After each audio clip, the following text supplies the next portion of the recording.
Hot అంశాలపై debate news బెంచ్కి స్వాగతం. ఆఫ్ఘనిస్తాన్ పాకిస్తాన్ మధ్య అకస్మాత్తుగా యుద్ధమే ఆరంభమైందా? 2 రోజుల క్రితం పాకిస్తాన్ యుద్ధ విమానాలు ఆఫ్ఘనిస్తాన్లోకి చొరబడి అక్కడ పెద్ద ఎత్తున వైమానిక దాడులు చేసినాయి. తెహ్రీకి తాలిబాన్ పాకిస్తాన్తో పాటుగా ఐఎస్ఐఎస్ స్థావరాలు ఉన్నాయి, వాటిని కూల్చామని చెప్పి ఓ పక్కన పాకిస్తాన్ చెప్తుంటే సాధారణ ప్రజల ప్రాణాలు తీశారంది ఆఫ్ఘనిస్తాన్. దానికి తగిన బుద్ధి చెప్తా ఉంది. సీన్ కట్ చేస్తే 3 రోజులు తిరక్కముందే పాకిస్తాన్ లోపలికి ప్రవేశించినటువంటి ఆఫ్ఘనిస్తాన్ బలగాలు పాకిస్తాన్ సైన్యాన్ని మట్టు పెడుతూ 19 దాకా వాళ్ళకి సంబంధించినటువంటి పోస్టులు స్వాధీనం చేసుకోవడంతో పాటుగా ఆ ప్రాంత కమాండ్ కంట్రోల్ రూమ్ను కూడా స్వాధీనం చేసుకున్నామని ప్రకటిస్తూ ఆ వీడియోని రిలీజ్ చేసింది. ఈవెన్ పాకిస్తాన్లో నుంచి తట్టుకోలేక ఇంతవరకు కూడా విమాన దాడుల నుంచి తట్టుకోలేకపోతున్నది. మొట్టమొదటిసారి వాళ్ళ విమానాన్ని కూడా కూల్చాము అన్నటువంటి విషయాన్ని ప్రకటించింది. అసలు ఏం జరుగుతోంది? ఇరాన్కి ఇజ్రాయెల్కి యుద్ధం గురించి అందరూ వెయిట్ చేస్తున్నటువంటి సందర్భంలో ఏం జరుగుతుందని ఉత్కంఠ సందర్భంలో అకస్మాత్తుగా ఈ 2 దేశాల మధ్య సమరానికి కారణం ఏంటి, ఏం జరగబోతుంది? ఈ అంశానికి సంబంధించి మాట్లాడిన ప్రస్తుతం మనతో పాటు ఉన్నారు జాతీయవాద విశ్లేషకులు రాకా సుధాకర్ గారు. నమస్తే అండి. నమస్తే. ఈ ఆకస్మిక పరిణామం కింద చూడాలా, ఇది ఒక రొటీన్ యాక్టివిటీ కింద చూడాలా? వాస్తవానికి ఇది పాకిస్తాన్ ఆఫ్ఘనిస్తాన్ల మధ్య సరిహద్దు వివాదము ఈ రోజుది కాదు సాయి గారు. వాస్తవానికి ఆఫ్ఘనిస్తాన్ పాకిస్తాన్ ని అఫీషియల్ గా చాలా కాలం గుర్తించలేదు. ఇది చాలా మందికి తెలియని విషయం. అసలు పాకిస్తాన్ ఆఫ్ఘనిస్తాన్ల సరిహద్దుని గుర్తించదు. 2611 కిలోమీటర్ల రేఖ ఏదైతే ఉందో సరిహద్దు రేఖ ఆఫ్ఘనిస్తాన్ తోటి, ఆ రేఖని ఆఫ్ఘనిస్తాన్ గుర్తించదు. ఎందుకంటే అటువైపు ఇటువైపు పష్తూన్ ప్రజలే ఉన్నారు కాబట్టి ఇది మా భూమి అని చెప్పి ఆఫ్ఘనిస్తాన్ భావిస్తుంది. 1960s వరకు, 1965-66 వరకు కూడాను ఆఫ్ఘనిస్తాన్ తోటి అసలు దౌత్య సంబంధాలు, పాకిస్తాన్ తోటి అసలు ఆఫ్ఘనిస్తాన్ కి దౌత్య సంబంధాలు ఉండేవి కావు. పరంపరాగతంగా ఈ రెండింటి మధ్య శత్రు భావన ఉంది సాయి గారు. కాబట్టి ఇది రగులుతూ ఉన్నటువంటి అంశము. ఇది 1979లో కొద్దిగా రష్యా ఆఫ్ఘనిస్తాన్ ని ఆక్రమించుకున్న తరువాత అమెరికా పాకిస్తాన్ ని స్థావరంగా వాడుకోవడంగా మొదలు పెట్టడము, తర్వాత అక్కడి నుంచి వస్తున్నటువంటి ఆఫ్ఘనిస్తాన్ నుంచి వస్తున్న శరణార్థులకు శరణు ఇవ్వడము, ఆ తర్వాత వాళ్ళలో మతోన్మాదాన్ని పెంచి తాలిబాన్లుగా వాళ్ళకి శిక్షణ నుంచి పంపించడంతో కొద్దిగా పరిస్థితులు మారాయని భావించారు. కానీ ఆఫ్ఘనిస్తాన్ లో సొంత ప్రభుత్వం ఏర్పడ్డ ప్రతిసారి పాకిస్తాన్ తో ఉన్నటువంటి 2611 కిలోమీటర్ల సరిహద్దు, దీన్ని డ్యూరండ్ లైన్ అంటారు. డ్యూరండ్ అనే ఆఫీసర్ గీసినటువంటి లైన్ ఇది. ఈ లైన్ ని ఆఫ్ఘనిస్తాన్ గుర్తించదు. కాబట్టి ఈ 2 దేశాల మధ్య సరిహద్దు విషయంలో పేచి దాదాపుగా ఒక 100-150 సంవత్సరాల చరిత్ర ఉంది. పోయిన అక్టోబర్లోనే వాస్తవానికి ఆఫ్ఘనిస్తాన్ కి పాకిస్తాన్ కి మధ్య యుద్ధ విరమణ శాంతి ఒప్పందం జరిగింది. అక్టోబర్ 2025లో మీరు మా మీద దాడి చేయొద్దు, మేము మీ మీద దాడి చేయము అన్నటువంటి విషయంలో ఒక ఒప్పందం కూడా జరిగింది. అయితే ఆ ఒప్పందము సరిగ్గా 4-5 నెలలు కూడా కాకుండా మళ్ళీ ఉద్రిక్తతలు రావడము, మళ్ళీ ఘర్షణ జరగడం జరుగుతోంది. కాబట్టి ఇది అన్ఎక్స్పెక్టెడ్ కాదు. కానీ ప్రపంచం దృష్టి అంతా కూడాను వెస్ట్ ఏషియాలో ఏం జరుగుతోంది, యుక్రెయిన్ లో ఏం జరుగుతోంది, తైవాన్ లో ఏం జరుగుతుంది అన్నటువంటి అంశాల మీదే కేంద్రీకృతమైంది. పాకిస్తాన్ ఆఫ్ఘనిస్తాన్ల మధ్య ఘర్షణ అనేది ఈ సమయంలో అటు అమెరికాకి అక్కర్లేదు, యూరప్ కి అక్కర్లేదు. దీనివల్ల అమెరికాకి ఎటువంటి సామరిక ప్రయోజనాలు నెరవేరవు. కాబట్టి అమెరికా పెద్దగా దీని పట్ల ఇంట్రెస్ట్ చూపించడం లేదు. అంతే తప్ప అనూహ్యము కాదు, అన్ఎక్స్పెక్టెడ్ కాదు సాయి గారు. రైట్. అంటే తాజాగా పాకిస్తాన్ వెళ్ళి ఎయిర్ స్ట్రైక్స్ చేయడానికి కారణం ఏమంటారు? అంటే దీనిలో మనకి పాకిస్తాన్ ఏం చేస్తుందో ఆఫ్ఘనిస్తాన్ పాకిస్తాన్కి అదే చేస్తోంది. పాకిస్తాన్ ఏ రకంగానైతే ఉగ్రవాదులకు శిక్షణనిచ్చి, ట్రైనింగ్ నిచ్చి, ఆయుధాలనిచ్చి వాళ్ళకి అక్కడ వాళ్ళని రాడికలైజ్ చేసి మన దేశంలో ముఖ్యంగా కాశ్మీర్లో మిగతా ప్రాంతాల్లో పఠాన్కోట్ కావచ్చు, హిందీ కావచ్చును, ఈ ప్రాంతాల్లో ఏ రకంగానైతే అయితే ఉగ్రవాదాన్ని ప్రోత్సహిస్తుందో సరిగ్గా అదే పద్ధతిలో ఆఫ్ఘనిస్తాన్ కూడా తహ్రీక్ తాలిబాన్ పాకిస్తాన్ కి సంబంధించినటువంటి ఉగ్రవాదులకు ఆశ్రయం ఇస్తోంది. వాస్తవానికి ఆఫ్ఘనిస్తాన్ సరిహద్దుని మనం అర్థం చేసుకుంటే సాయి గారు, నేను ఇందాక చెప్పినటువంటి 2611 కిలోమీటర్ల డ్యూరన్ లైన్ ఏదైతే ఉందో ఆ లైన్ కి అటువైపు పఠాన్లే ఉంటారు, ఇటువైపు పఠాన్లు ఉంటారు. పాకిస్తాన్ లోని ఖైబర్ పఖ్తూన్వాలో కూడా పఠాన్లు ఉంటారు. అటు కాబూల్, కాందహార్ ఈ ప్రాంతాల్లో నంగన్హార్, పక్తికా, పక్తియా, నూరిస్తాన్ ఈ ప్రాంతాల్లో కూడాను పష్తూన్లు అధికంగా జీవిస్తారు. వీళ్ళ మధ్య వైవాహిక సంబంధాలు ఉంటాయి, వీళ్ళ మధ్య తెగల దోస్తి ఉంటుంది. పష్తూన్ వలి అనేటటువంటి ఒక ఆచారం ఉంటుంది. అంటే వచ్చి మీరు గనక శరణు గనక వచ్చినట్టయితే వాడు అవసరమైతే చచ్చిపోతాడు, కానీ మీకు శరణిచ్చేటటువంటి పనిలో వాడు వెనకాడే ప్రసక్తి ఉండదు. అదేవిధంగా మేల్ మస్తియా అని ఉంటుంది. మేల్ మస్తియా అంటే ఒకసారి కలిసి భోజనం చేసినట్లయితే ఇంకా మనము ఆప్తులము అన్నటువంటి భావన ఉంటుంది. ఈ రెండు వైపులా ఉండేది. పర్యవసానంగా తహ్రీక్ తాలిబాన్ పాకిస్తాన్ కి చెందినటువంటి ఉగ్రవాదులు అని పాకిస్తాన్ వాళ్ళని అంటుంది. వాళ్ళు ఖైబర్ పఖ్తూన్వాలో అక్కడ విధ్వంసానికి పాల్పడ్డ తర్వాత ఆఫ్ఘనిస్తాన్ కి వెళ్ళిపోతున్నారు.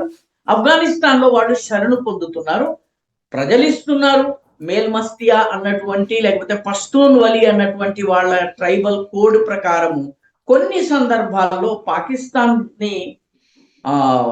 పాకిస్తాన్ నుంచి కొన్ని ఆశించి తాలిబాన్ల ప్రభుత్వం కూడా వాళ్ళకి ఆశ్రయం ఇస్తోంది. కాబట్టి పాకిస్తాన్ ఏ కారణం చేతనైతే భారతదేశం పాకిస్తాన్ మీద ఆపరేషన్ సింధూర్ నిర్వహించిందో, వాళ్ళ ఉగ్రవాద స్థావరాలన్నింటినీ 9 స్థావరాలని బద్దలు కొట్టిందో, సరిగ్గా అదే కారణాల చేత తమ మీద, తమ దేశంలో దాడి చేస్తున్న తాలిబాన్ల మీద దాడి చేసేందుకు పాకిస్తాన్ ప్రయత్నిస్తుంది. తమాషా ఏంటంటే ఆపరేషన్ సింధూర్ గనక తప్పైనట్టయితే పాకిస్తాన్ వాదన ప్రకారం ఆపరేషన్ సింధూర్ తప్పు. ఇదే వాదన ఆఫ్ఘనిస్తాన్ లో పాకిస్తాన్ దాడి చేస్తే కూడా తప్పే అవుతుంది. పాకిస్తాన్ వాదన ప్రకారం చెప్తున్నాను. పాకిస్తాన్కి నిజానికి తహ్రీక్ తాలిబాన్ పాకిస్తాన్ స్థావరాల మీద మేము దాడి చేశామని చెప్తోంది. సో ఇది పాకిస్తాన్ చేస్తున్నటువంటి పని. కాబట్టి ఈ ఉద్రిక్తతలు పెరగడానికి ప్రధానమైన కారణము ఈ తహ్రీక్ తాలిబాన్ పాకిస్తాన్. వాళ్ళు ముఖ్యంగా కుర్రం కావచ్చు, బజావర్ కావచ్చును, ఈ ప్రాంతాల్లో ఇష్టారాజ్యంగా ఆఫ్ఘనిస్తాన్ నుంచి వస్తున్నారు, దాడులు చేస్తున్నారు, ఆఫ్ఘనిస్తాన్ లోకి వెళ్ళిపోతున్నారు. పర్యవసానంగా పాకిస్తాన్ వాళ్ళు ఉన్నారు అని భావించినటువంటి చోట్ల వైమానిక దాడుల్ని చేసింది. వైమానిక దాడుల్ని చేయడం వల్ల ఉగ్రవాదులు చనిపోయారని పాకిస్తాన్ చెప్తోంది, కానీ ఎవరెవరు చనిపోయారన్నది ఒక్క ఉగ్రవాది పేరు చెప్పడం లేదు సాయి గారు. ఆసక్తికరంగా మనము 9 చోట్ల ఆపరేషన్ సింధూర్ నేపథ్యంలో దాడి చేసిన తర్వాత హాఫిద్ సయీద్ యొక్క 13 బంధువులు చనిపోయారు, లేకపోతే మసూద్ అజర్ కి సంబంధించిన వీళ్ళు చనిపోయారు అని చెప్పి పేర్లు చెప్పగలిగాము. ఆఫ్ఘనిస్తాన్ లో చనిపోయినటువంటి వాళ్ళ పేర్లు వారు చెప్పలేదు. పైగా ఆఫ్ఘాన్ ప్రభుత్వం ఈ దాడిలో చనిపోయినటువంటి ముసలి వాళ్ళు, ఆడవాళ్ళు, అదేవిధంగా చిన్న పిల్లల ఫోటోలను ప్రచారం చేస్తూ ఉగ్రవాద దాడి పేరిట అమాయకపు పౌరుల్ని చంపుతున్నారని చెప్పి ఆఫ్ఘనిస్తాన్ వాదిస్తోంది. ఇది ప్రధానంగా మా సివిలియన్స్ ని మీరు చంపుతున్నారు కాబట్టి మాకు ప్రతీకారం తీర్చుకునేటటువంటి హక్కు ఉందని చెప్పి ఆఫ్ఘనిస్తాన్ వాదిస్తోంది. మనకి సాధారణంగా ఇప్పుడు పాకిస్తాన్ బోర్డర్స్ అయినా, బంగ్లాదేశ్ బోర్డర్స్ అయినా, బర్మా అయినా, ఇవన్నీ మనకి సైన్యం ఉంటుంది. అక్కడ బోర్డర్స్ లో ఎప్పుడు చూస్తుంటాం. పాకిస్తాన్ వైపు నుంచి అయితే ఇటు వస్తే కాల్చి చంపేస్తాం, ఇలా నడుస్తూ ఉంటుంది. అటు పక్కన కూడా స్ట్రాంగ్ గానే ఉంటారు. కానీ ఆఫ్ఘనిస్తాన్ సైన్యం ఇప్పుడు ఈ తహ్రీక్ తాలిబాన్ పాకిస్తాన్ సైన్యం నేరుగా తమ యుద్ధ విన్యాసాలు చేసుకుంటూ లోపలికి వచ్చేసి పాకిస్తాన్ పోస్టుల్ని కూడా స్వాధీనం చేసుకునేంతటి దూకుడు వాళ్ళ దగ్గర ఎలా ఉంది, వీళ్ళు ఎక్కడ ఫెయిల్ అవుతున్నారు, పద్దాక మన మీద రెచ్చిపోతుంటారు కదా, నువ్వు రా మేము చూసుకుంటామని. వాళ్ళ దగ్గరికి వచ్చేటప్పటికి ఎందుకని అంత వీక్గా వీళ్ళ చివరికి సైనిక పోస్ట్లే వదిలేసేటటువంటి పరిస్థితిలో ఉంది పాకిస్తాన్. నిజానికి పాకిస్తాన్ సైన్యము యుద్ధం చేయడము మానేసి చాలా కాలం అయింది సాయి గారు. ఇది చాలా మంది గుర్తించారు. 1971లో పాకిస్తాన్ చిట్ట చివరి కన్వెన్షనల్ యుద్ధం చేసింది. ఆ తరువాత 2-3 ప్రధానమైనటువంటి యుద్ధాలు చేసింది. ఒకటి కార్గిల్ యుద్ధం 1998లో చేసింది. ఆ తర్వాత 1984 ప్రాంతంలో సియాచిన్ లో హై ఆల్టిట్యూడ్ మంచు కొండల మీద -60 degrees టెంపరేచర్ లో యుద్ధం చేసింది. ఈ రెండు కూడా లోకలైజ్డ్ వార్స్. కార్గిల్ యుద్ధం జరిగినటువంటి మొత్తం ప్లేస్ కూడా ఒక 150 కిలోమీటర్లకి పరిమితమైంది. బటాలిక్ నుంచి ద్రాస్, బటాలిక్ ఈ రకంగా ఏవైతే ఒక లిమిటెడ్ లోకలైజ్డ్ ఫైట్ జరిగింది. సియాచిన్ గ్లేషియర్ అయితే ఒక 70 చదరపు కిలోమీటర్ల మంచు హిమఖండము, హిమానీ నదం అంటాము, గ్లేషియర్ అంటాము. దాని మీద జరిగినటువంటి యుద్ధము. పాకిస్తాన్ ఆ గ్లేషియర్ ని చేరుకునేందుకు ప్రయత్నించడము, మనం పాకిస్తాన్ ని తిప్పి కొట్టడం, ఇది మాత్రమే జరిగింది. పాకిస్తాన్ లాస్ట్ యుద్ధము ఆర్మీని కదిలించి, సైన్యాన్ని మోహరించి, వైమానిక దళము ఇవన్నిటిని రంగంలోకి దింపి చేసిన చిట్ట చివరి యుద్ధము 1971 అంటే దాదాపు 55 సంవత్సరాలైంది పాకిస్తాన్ యుద్ధం చేసి. కాబట్టి పాకిస్తానీ సైన్యానికి యుద్ధానికి సంబంధించినటువంటి అవగాహన కానీ లేకపోతే మిగతావి కానీ ఎటువంటి అనుభవము లేదు. ఆఫ్ఘనిస్తాన్తో ఉన్నటువంటి సమస్య ఏంటంటే ఆఫ్ఘనిస్తాన్ తోటి సరిహద్దు రేఖలో కంచె కూడా నిర్మాణం చేయడానికి వీల్లేని పరిస్థితి. పాకిస్తాన్ కంచెను నిర్మాణం చేయడానికి చేసినటువంటి ప్రతిసారి కూడాను ఆఫ్ఘాన్ సైనికులు కానీ ఆఫ్ఘాన్ ప్రజలు కానీ కంచెని ధ్వంసం చేస్తున్నారు. మన దేశము పాకిస్తాన్తో కంచె నిర్మాణం చేసింది. పర్యవసానంగా మన పరిమిత ఏరియా, మన నిర్దిష్టమైనటువంటి మన ఏరియా, వాళ్ళ ఏరియా అన్నటువంటి డివిజన్ ఉంది. డ్యూరండ్ లైన్ ని ఆఫ్ఘనిస్తాన్ గుర్తించదు. అటు ఇటు ఒకే ప్రజలు ఉండడము, అక్కడ ఉన్నటువంటి సైనికులు మెయిన్లీ పంజాబీ మూలానికి చెందిన వాళ్ళు కావడంతో వాళ్ళకి ఖైబర్ పఖ్తూన్వాలో కూడా స్థానిక ప్రజల నుంచి సహకారం అందదు. మీకు గుర్తుండే ఉంటుంది సాయి గారు, పోయినసారి మనము ఆపరేషన్ సింధూర్ జరుగుతున్న సమయంలో మన సైన్యాలు మోహరించి ఉంటే పంజాబ్ లోని ఒక గ్రామంలో 6వ తరగతి చదువుతున్నటువంటి ఒక సిక్కు యువకుడు, పిల్లవాడు, వాస్తవానికి పిల్లవాడు, బాలుడు అన్నారు. బాలుడు తన ఊరి పొలిమేరల్లో కాపలా కాస్తున్న సైనికులకి ప్రతిరోజు బన్, రొట్టెలు, తర్వాత చపాతీలు, తర్వాత టీ, లస్సీ ఇవన్నీ తీసుకెళ్లి ఇచ్చొచ్చేవాడు. అంటే లోకల్ సపోర్ట్ మన జవాన్లకు ఎంత ఉందో మీరు అర్థం చేసుకోవచ్చు. పాకిస్తాన్ సైన్యం ఏదైతే ఆఫ్ఘనిస్తాన్ సరిహద్దులో ఉందో ఇటువైపు అంటే తమ వైపు ఉన్నటువంటి పఠాన్ల నుంచి సపోర్ట్ లేదు ఒకటి, అటువైపు ఉన్నటువంటి పఠాన్లు వ్యతిరేకిస్తున్నారు. పర్యవసానంగా పాకిస్తాన్ ఒక అన్ఫ్రెండ్లీ వాతావరణంలో యుద్ధం చేస్తోంది. పర్యవసానంగా పాకిస్తానీ సైనికులకి కొద్దిపాటి వ్యతిరేకత రాగానే వాళ్ళ పోస్టులని వదిలేసి పారిపోవడం అనేది అలవాటైపోయింది. నిజానికి అక్టోబర్ ప్రాంతంలో కూడా 40 పోస్టుల మీద తాలిబాన్ సేనలు, ఆఫ్ఘాన్ ఆర్మీ ఏదైతే ఉందో అది ఆధిపత్యం సంపాదించేసింది. ఖుర్రం కావచ్చు, బజౌర్ కావచ్చును, ఆ తర్వాత అటువైపు ఉన్నటువంటి అనేక ప్రాంతాల్లో, నిజానికి చిత్రాలు కావచ్చు, ఈ ప్రాంతాలన్నింటిలో కూడాను పాకిస్తానీ ఆర్మీ చాలా చోట్ల అసలు విత్డ్రా అయిపోయింది. అంటే తన దేశంలోనే పాకిస్తాన్ ఆర్మీ క్యాంప్స్ ని వదిలేసేసి పారిపోయింది. కాబట్టి పాకిస్తాన్ ఆర్మీకి స్థానిక సపోర్ట్ లేకపోవడం ఒక పెద్ద నెగటివ్ పాయింట్. ఎందుకంటే పాకిస్తాన్ ఆర్మీ అంటే పంజాబ్ ఆర్మీ, బలూచ్ రెజిమెంట్ ఉంది కానీ బెలూచిస్తాన్కి చెందినటువంటి వాళ్ళు చాలా తక్కువ ఉంటారు. అలాగే పఠాన్ రెజిమెంట్ ఉంది కానీ పఠాన్ మూలానికి చెందిన వాళ్ళు ఉంటారు, పంజాబీలే ఉంటారు. కాబట్టి లోకల్ సపోర్ట్ లేని కారణంగా చాలా త్వరగా వాళ్ళు విత్డ్రా అయిపోతుంటారు. ఎందుకంటే ఇటు ప్రజల నుంచి సహకారం లేదు, అటు శత్రువు వచ్చి దున్నేస్తున్నాడు. కాబట్టి ఈసారి కూడాను దాదాపు 15 నుంచి 19 పోస్టులు పాకిస్తానీ సైన్యానికి చెందినటువంటి మిలిటరీ పోస్ట్, ఒక పోస్ట్ అంటే 6, 8 మంది, 9 మంది ఉండేటటువంటి పోస్టులు ఉంటాయి. దానిలో బంకర్స్ ఉంటాయి, ట్రెంచెస్ ఉంటాయి. వాటిని ఆఫ్ఘాన్ సైన్యాలు ఆక్రమించుకున్నాయి. సైన్యం ఆ పోస్టులని వదిలేసి పారిపోయింది. అంటే పారిపోయే సమయంలో వీళ్ళు యూనిఫామ్ వదిలేసి పారిపోతారు సాయి గారు. జనరల్ గా యూనిఫామ్ వేసుకుంటే గుర్తుపట్టడం ఈజీ అవుతుంది కాబట్టి యూనిఫామ్లను వదిలేసి పారిపోతారు. పర్యవసానంగా వాళ్ళ యూనిఫామ్స్ అక్కడ ఉంటాయి కాబట్టి తాలిబాన్ సైనికులు పారిపోతున్న పాకిస్తానీ సైనికులు వదిలేసినటువంటి ప్యాంట్లను జెండాల్లాగా ఊపించి తాము సాధించినటువంటి విజయానికి ప్రతీకగా ఊపుకుంటారు. అందుకే ప్యాంట్లు వదిలేసి పాకిస్తాన్ సైన్యం పారిపోయింది అన్నటువంటి ఎక్స్ప్రెషన్ ఆ ప్రాంతంలో చాలా ఎక్కువగా ఉండడానికి కారణం ఏంటంటే స్థానికుల నుంచి సపోర్ట్ లేదు. దీనికి ప్రధాన కారణం ఏంటంటే సైన్యము శత్రువుతో పోరాడాలి. పాకిస్తాన్ సైన్యము తన ప్రజలతోనే పోరాడుతుంది. సింధీల పైన పోరాడుతుంది, అదేవిధంగా బలూచుల పైన పోరాడుతోంది, ఖైబర్ పఖ్తూన్వాలో ఉన్నటువంటి పఠాన్ల మీద సైన్యము యాక్షన్ తీసుకుంటుంది, మనుషుల్ని చంపేస్తుంది ఇష్టారాజ్యంగా. పర్యవసానంగా ఈ 3 వర్గాలు కూడా పాకిస్తాన్కి అనుకూలంగా లేవు.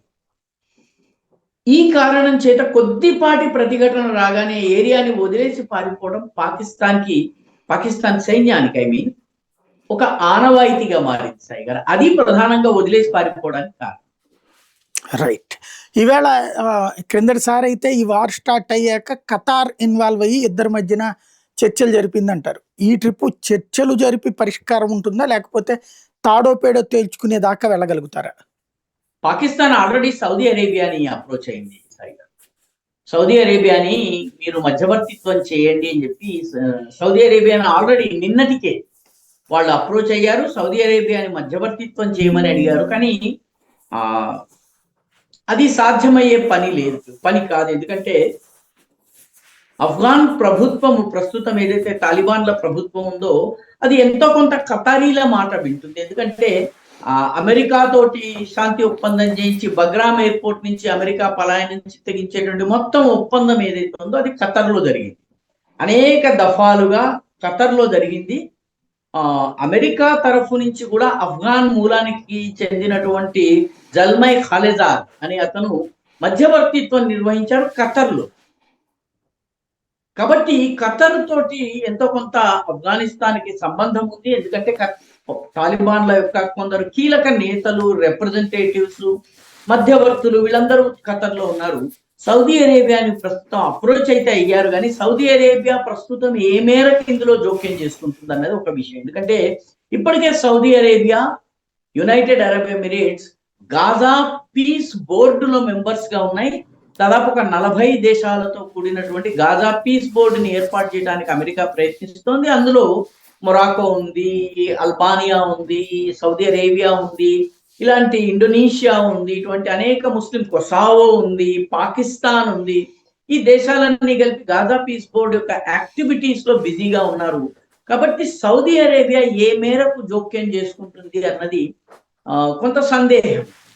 ఖతర్ని ఈసారి వాళ్ళు అప్రోచ్ చేయలేదు, సౌదీ అరేబియాని అప్రోచ్ చేశారు. మా ఇద్దరి మధ్య సంధి కుదర్చండి అని చెప్పి.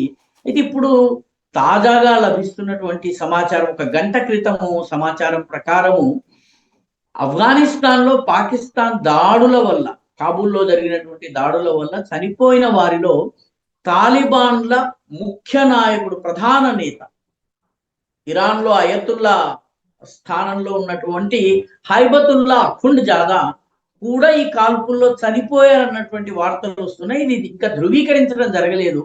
ఒకవేళ గనక తాలిబాన్ల చీఫ్ ఈ దాడిలో చనిపోయిన వార్త నిజమై, ఇప్పటి వరకు ఎవరు కన్ఫర్మ్ చేయటం లేదు హైబతుల్లా అఖుండ్ జాదా చనిపోయారా బతుకున్నారా అన్న విషయము, కానీ అనుమానాలు వ్యక్తం. అది గనక నిజమైతే ఏ దేశపు మధ్యవర్తిత్వం వల్ల కూడా ఇప్పట్లో శాంతి వచ్చే అవకాశం ఉండదు. పాకిస్తాన్కి బాగా సరిహద్దు ప్రాంతంలో చాలా సైన్యాన్ని మోహరించాల్సి రావచ్చు, చాలా ఇబ్బందులు పడాల్సి రావచ్చు సాయి గారు. కాబట్టి సౌదీ అరేబియాని ఇప్పటికే పాకిస్తాన్ అప్రోచ్ అయ్యింది సంధి కుదర్చమని. అంటే పాకిస్తాన్కి ఈ పాటి యుద్ధము కూడా భరించేటటువంటి ఆర్థిక శక్తి లేదు సాయి. రైట్. పాకిస్తాన్కి సంబంధించి ఫైనల్గా ఒక్కటి, పాకిస్తాన్ సైన్యం భూమి మీద నుంచి కాకుండా ఎంతసేపటికి ఎయిర్ స్ట్రైక్స్ చేస్తూ ఉండడానికి కారణం ఏంటి? దానికి కారణం ఏంటంటే ఆఫ్ఘనిస్తాన్ యొక్క టెరెయిన్ సాయి గారు. ఆఫ్ఘనిస్తాన్ యొక్క భౌగోళిక పరిస్థితి ఏదైతే ఉందో, ఆఫ్ఘనిస్తాన్కి సంబంధించిన భౌగోళిక పరిస్థితిలో మీకు బంకర్లు నిర్మాణం చేసుకోవటము, ట్రెంచెస్ చేసుకుని తర్వాత ఈ కన్వెన్షనల్ వార్ఫేర్ చేయటం అనేది అసాధ్యము. రెండవది తాలిబాన్లు దాదాపు బహుశా గత 200 సంవత్సరాలుగా యుద్ధాలలో ఆరితేరి ఉన్నారు. మొట్టమొదట ఇరానీ సైన్యాలతో పోరాడారు, ఆ తర్వాత సెంట్రల్ ఏషియన్ సైన్యాలతో పోరాడారు, ఆ తర్వాత బ్రిటిష్ వాళ్లతో పోరాడారు, ఆ తర్వాత సిక్కులతో మహారాజా రంజిత్ సింగ్ సైన్యంతో పోరాడారు, ఆ తర్వాత మరాఠాలతో పోరాడారు, ఆ ఆ తర్వాత ఆధునిక కాలంలో 1979 ప్రాంతంలో రష్యా డైరెక్ట్ గా ఆఫ్ఘనిస్తాన్ మీద దాడి చేసింది. ఆ తరువాత ఆ అమెరికాకి చెందినటువంటి ఇస్లామిస్ట్ బుర్హానుద్దీన్ రబ్బానీ కావచ్చును, ఇటువంటి నాయకులు వచ్చారు. అప్పుడు యుద్ధం జరిగింది. ఆ తర్వాత అమెరికా స్వయంగా వార్ ఆన్ టెర్రర్ పేరిట తోరాబోరా గుహల్ని పూర్తిగా నుకు చేసేసింది. ఒసామా బిన్ లాదెన్ కోసం ప్రయత్నం చేసింది. ఈ మొత్తము పోరాటంలో ఆఫ్ఘాన్ ప్రజలు యుద్ధంలో ఆరితేరి ఉన్నారు ఒకటి. రెండవది, ఆ టెరెయిన్ లో డిఫెండ్ చేయడానికి వాళ్ళ దగ్గర ఏమీ లేదంటే ఈ భవనాన్ని కాపాడుకోవాలి, లేకపోతే ఈ కోటని కాపాడుకోవాలని వాళ్ళకి ఏమీ లేదు. ఏ గుహల్లోనో దాగుంటారు, మళ్ళీ దాడి చేస్తారు. ఈ రకంగా ఇటీవల పాకిస్తాన్ ఆఫ్ఘనిస్తాన్కి సంబంధించిన యుద్ధం యొక్క ఆర్థిక విశ్లేషణ కాస్ట్ ఆఫ్ వార్ అని ఒక ప్రాజెక్ట్ లో వాళ్ళు చెప్పారు. ఆఫ్ఘనిస్తాన్ లో మట్టితో ఇళ్లు కట్టుకుంటారు. మట్టి ఇళ్లలో ఉగ్రవాదుల స్థావరం తహరీక తాలిబాన్ పాకిస్తాన్ కావచ్చు, తాలిబాన్లు కావచ్చు ఉండొచ్చును. దాని మొత్తం కాస్ట్, ఆ మట్టితో కట్టుకునే ఇంటి కాస్ట్ $500 అనుకో. అంటే దాదాపు ఒక 60-70 వేలు ఎంతో అవుతుంది మట్టితో కట్టుకునేది. దాని మీద దాడి చేయాలన్నట్టయితే పాకిస్తాన్ సైన్యం కదలాలన్నా, ట్యాంకు కదలాలన్నా దానికి ఇంధనం కావాలి, దాని మెయింటెనెన్స్ కావాలి, దాని రిపేర్లు కావాలి. సైన్యంతో పాటు ఈ ట్యాంకులు బయలుదేరినట్లయితే దాంతో పాటు విమానాలు పక్కన సపోర్ట్ గా బయలుదేరాలి. ఈ మెయింటెనెన్స్, రిపేర్స్ ఇవన్నీ చేయడం కోసము ఆ మొత్తం మెకానికల్ డివిజన్ కదలాలి. ఇదంతా చేయడానికి వాళ్ళకి ఎంత దూరం లోపలికి వెళితే అంత దూరం వాళ్ళ సప్లై లైన్స్ స్ట్రెచ్ అవుతాయి.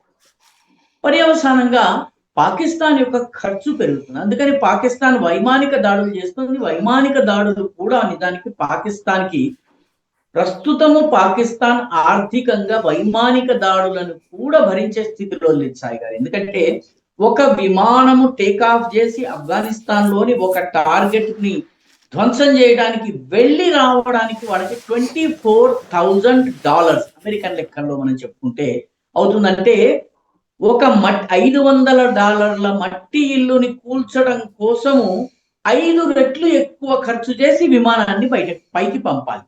ఇలా ఒక 10 విమానాలని పంపారంటే ఒక మట్టి ఇంటి మీద టార్గెట్ చేయడం కోసము ఒక 10 విమానాలు వచ్చి వెళ్ళి మిసైళ్లను డ్రాప్ చేసి ఇదంతా చేసేటప్పటికి పాకిస్తాన్కి ప్రతి యుద్ధంలోనూ జేబుకు చిల్లు పడుతూనే ఉంటుంది. పర్యవసానంగా పాకిస్తాన్ మొత్తం సైన్యాన్ని కదిలించే కన్నా సులువైనది ఈ వైమానిక దాడులు అని చెప్పి భావిస్తోంది. ఈ వైమానిక దాడులు కూడా పాకిస్తాన్ ఖజానా మీద చాలా పెనుభారం పడుతుంది. ఎందుకంటే పాకిస్తాన్ కి ప్రస్తుతము దాదాపు $134 బిలియన్ విదేశీ అప్పు ఉంది సాయి గారు. ప్రతి నెల వాళ్ళ యొక్క వ్యయంలో 83% వాళ్ళు వడ్డీల రూపంలో, ఇన్స్టాల్మెంట్లు, ఇంట్రెస్ట్ రూపంలో కట్టుకుంటున్నారు విదేశీ సంస్థలకి. ఇటువంటి ఆర్థిక వ్యవస్థ ఉన్నటువంటి దేశము యుద్ధం చేసే స్థితిలో లేదు. కాబట్టి వాళ్ళు మొత్తం సైన్యాన్ని, కాలమ్స్ ని కదిలించే కన్నా వైమానిక దాడులు చేసి టోకెన్ గా ఏదైనా చేద్దాం అనుకుంటున్నారు. కానీ అది కూడా సాధ్యం కాదు. దానికి కారణం ఏంటంటే తాలిబాన్లు వీళ్ళు కొండ ఎలకల్లాగా యుద్ధం చేసి దాక్కోవడము, చిన్న దాడి చేసి పారిపోవడము, ఈ రకమైన యుద్ధంలో వీళ్ళు ఆరితేరి ఉన్నారు. పాకిస్తాన్ ఏమో కన్వెన్షనల్ ఆర్మీ, వాళ్ళకి ఒక పద్ధతిలోనే యుద్ధం చేయటము వాళ్ళకి తెలుసును. మన భారతదేశానికి చెందినటువంటి ఆర్మీ కొండల్లో ఫైట్ చేయడానికి ఎటువంటి శిక్షణ కావాలో పొందినటువంటి ఒక సపరేట్ డివిజన్ ఉంది. నార్త్ ఈస్ట్ లో కావచ్చును, అస్సాంలో కావచ్చును, మిజోరాం, మణిపూర్లలో ట్రైన్ అప్ అయి ఉంది. అటవీ ప్రాంతంలో ఫైట్ చేయడం కోసము జంగిల్ వార్ఫేర్ మిజోరాంలోని వైరైంటేలో మనకు ఒక ట్రైనింగ్ సెంటర్ ఉంది. అదేవిధంగా సిఆర్పిఎఫ్ కోసము కాంకేర్ జిల్లా ఛత్తీస్గఢ్ లో ఒక ట్రైనింగ్ క్యాంప్. చైనాతో యుద్ధం కోసము ప్రత్యేకంగా మనము మౌంటైన్ డివిజన్ ఒకదాన్ని తయారు చేశాము. అరుణాచల్ ప్రదేశ్ నుంచి లద్దాఖ్ వరకు ఉన్నటువంటి ఏరియాలో యుద్ధం చేసింది. ఈ రకంగా మనము అన్ని ఏరియాల్లో అక్కడ ఉన్నటువంటి భౌగోళిక పరిస్థితుల మేరకు ట్రైన్ అప్ అయిన సైనికులు ఉన్నారు.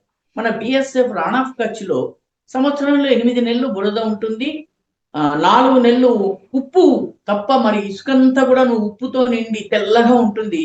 ఆ ప్రాంతంలో ఎట్లా ఫైట్ చేయాలో ట్రైన్ అప్ అయినటువంటి వాళ్ళు అక్కడ ఉన్నారు. పాకిస్తాన్‌కి ఈ తరహా ట్రైనింగ్ లేదు. అందుకనే వాళ్ళు వైమానిక దాడులు చేసి ఏదో చేశాము అనుకుని దాడి చేసి ఏదో మేము ఇంత ధ్వంసం చేశామని తమ ప్రజలకు చెప్పుకునే ప్రయత్నం చేస్తున్నారు కానీ వాస్తవానికి తాలిబాన్‌తో కూర్చుని చర్చించాలి. తహరీక్ తాలిబాన్ పాకిస్తాన్ తోటి చర్చలు జరిపి అవసరమైన మేరకు వాళ్ళతోటి కొన్ని కన్సెషన్స్ ఇచ్చి వాళ్ళని కలుపుకోవాలి. ఎందుకంటే ఆ దేశపు ఆర్థిక పరిస్థితికి వాళ్ళు ఇప్పుడు యుద్ధం చేసే స్థితిలో లేరు. అందుకనే మనము దాడి చేయగానే డొనాల్డ్ ట్రంప్ దగ్గరికి పరిగెత్తారు. 35 కోట్ల మంది ప్రజలు చనిపోతారు యుద్ధం గనక కొనసాగితే అని చెప్పి వెళ్ళారు. ఇటీవలే state of the union address లో డొనాల్డ్ ట్రంప్ చెప్పాడు, నేను గనక యుద్ధం ఆపకపోతే పాకిస్తాన్ ప్రధానమంత్రి చచ్చిపోయి ఉండేవాడు, 35 కోట్ల మంది చచ్చిపోయి ఉండేవాడు. కాబట్టి అలా వెళ్ళింది. కాబట్టి ఆఫ్ఘనిస్తాన్ తో కూడాను ప్రస్తుతము చర్చల ద్వారా గాని, సంప్రదింపుల ద్వారా గాని, పరస్పర అవగాహన విషయం ద్వారా గాని సరిహద్దు సమస్యల్ని లేకపోతే ఈ తరహా తహరీక్ తాలిబాన్ పాకిస్తాన్ విషయంలో సహకరించి పని చేసుకోవాల్సిన అవసరం ఉంది. ఈ కారణం చేతనే వాళ్ళు సైన్యాన్ని పంపే బదులు వైమానిక దాడులు చేయడం క్షేమకరం. ఎందుకంటే ఆఫ్ఘనిస్తాన్ యొక్క air force is the weakest link వాళ్ళకి ఎయిర్ ఫోర్స్ కి సంబంధించి అసలు విమానాలు మీకు గుర్తుండే ఉంటుంది. అమెరికా బగ్రామ్ ఎయిర్పోర్ట్ నుంచి అమెరికా సైన్యం పారిపోయిన తర్వాత కాబూల్ ఎయిర్పోర్ట్ ని ఎట్లా మెయింటైన్ చేయాలో ఆఫ్ఘన్లకు తెలియలేదు. ఖతార్ తో ప్రత్యేకమైన ఒప్పందం చేసుకుని ఖతర్ ఇప్పుడు వాళ్ళ యొక్క కందహార్ కావచ్చును, బగ్రామ్ కావచ్చును, లేకపోతే కాబూల్ కావచ్చును, ఈ ఎయిర్పోర్ట్ల మేనేజ్మెంట్ ఖతార్ చేస్తోంది సాయి గారు. కాబట్టి వాళ్ళ దగ్గర టెక్నాలజీ ఎయిర్ ఫోర్స్ కి సంబంధించినటువంటి టెక్నాలజీ లేదు. అందుకని పాకిస్తాన్ ఈ దాడులకి పాల్పడడం వల్ల తన ఆధిపత్యాన్ని చూపించుకోవచ్చు అని భావిస్తూ ఉండవచ్చును. ఏది ఏ రకమైన యుద్ధం జరిగినా పాకిస్తాన్ కి ఆర్థికంగా చాలా పెద్ద జేబుకి చాలా పెద్ద చిల్లు పడడం మాత్రం ఖాయం Sai. Thank you very much అండి, మంచి సమాచారం ఇచ్చినందుకు. ఇది ప్రస్తుతం ఆఫ్ఘన్ పాకిస్తాన్ల మధ్య వార్ ఆరంభమైంది. దాన్ని ఆపడానికి ప్రయత్నం పాకిస్తానే చేస్తోంది. దూకుడుగా ముందుకెళ్తున్నది తాలిబాన్. మరి ఏం జరుగుతుందో చూద్దాం.